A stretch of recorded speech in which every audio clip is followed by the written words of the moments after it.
ഈ വീട്ടിലെത്തി വോട്ട് ചെയ്യാനുള്ള സംവിധാനത്തെ CPM ദുരുപയോഗം ചെയ്യുകയാണോ? CPM ദുരുപയോഗം ചെയ്യൽ, കള്ളവോട്ട് ചെയ്യാൻ എന്ത് പണിയെടുക്കുന്ന പണിക്കാരാണ് കൂട്ട്. നല്ല പണിക്കാരാണ്, പണി അറിയാം അവർക്ക്.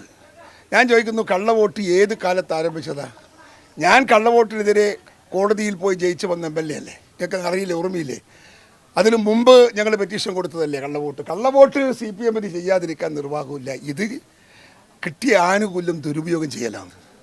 പ്രായമുള്ള ആളുകളുടെ വോട്ടവകാശം അത് 100% സുരക്ഷിതമാക്കാനാണ് ഉദ്യോഗസ്ഥന്മാർക്ക് അതിന് ഉത്തരവാദിത്വം കൊടുത്ത് അങ്ങനെ ഒരു നിയമവും അങ്ങനെ ഒരു ക്ലോസും ഉണ്ടാക്കിക്കൊണ്ടാകുന്നത്.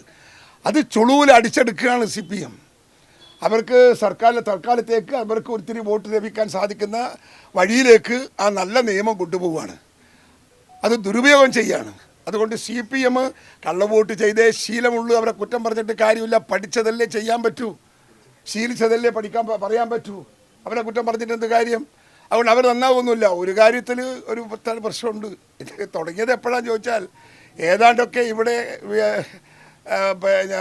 UDF 20-20 വാങ്ങും എന്ന റിപ്പോർട്ട്, എന്ന സർവേ പുറത്ത് ഏതാണ്ട് വന്നപ്പോൾ ആണ് ഇത് തുടങ്ങിയതെന്ന് ഓർമ്മ വേണം.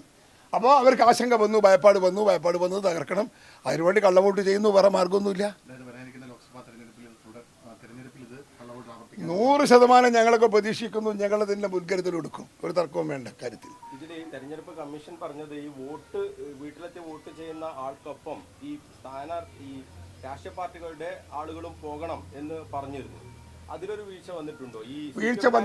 വീഴ്ച വന്നതല്ല. ശരിക്കും കോൺഗ്രസിന്റെ യഥാർത്ഥത്തിൽ അറിയിക്കേണ്ടുന്നവരെ വേണ്ട രീതിയിൽ അറിയിക്കുന്നില്ല എന്നുള്ളതാണ് സത്യം. കാരണം ഉദ്യോഗസ്ഥ തലത്തിലും രാഷ്ട്രീയമുണ്ട്. അവർ CPMകാരെ സഹായിക്കുന്നുണ്ട്. അവർക്ക് രാഷ്ട്രീയം കളിക്കുന്നത് കൊണ്ട് തന്നെ കോൺഗ്രസിൻ്റെ ആളുകൾക്ക് ഡയറക്ഷൻ കിട്ടുന്നില്ല. ഡയറക്ഷൻ കിട്ടിയാൽ ഞങ്ങൾ പോകാതിരിക്കുന്ന വിഷയമില്ല. പോയിട്ടില്ലെങ്കിൽ പോകാതിരിക്കുന്നതിൽ ഉത്തരവാദിത്വം അറിയിക്കേണ്ടുന്ന ഉദ്യോഗസ്ഥന്റെ കൃത്യവിലോപമാണ്. അതുകൊണ്ട് ഞങ്ങൾ പരാതിപ്പെടും. അത് തൃപ്തികരമല്ലെങ്കിലും ആശാസ്യമാണ്. അത്രയെങ്കിലും ചെയ്തല്ലോ. ഇടതുപക്ഷം ഭരിക്കുമ്പോൾ 5 പേരെങ്കിലും സസ്പെൻഷൻ നടത്തി നടപടി എടുത്തു എന്നത് ആശാസ്യമാണ്. നമുക്കൊരു പുതിയ കോൺഫിഡൻസ് ആണ്. Welcome it. എനിക്ക് CPMകാരെ അറിയുമ്പോൾ നിങ്ങൾക്കൊന്നും ആർക്കും അറിയില്ല. ഞാനതെല്ലാം ഇവരുമായി വളരെയേറെ എല്ലാം സ്റ്റഡി ചെയ്ത ഒരാളാണ്.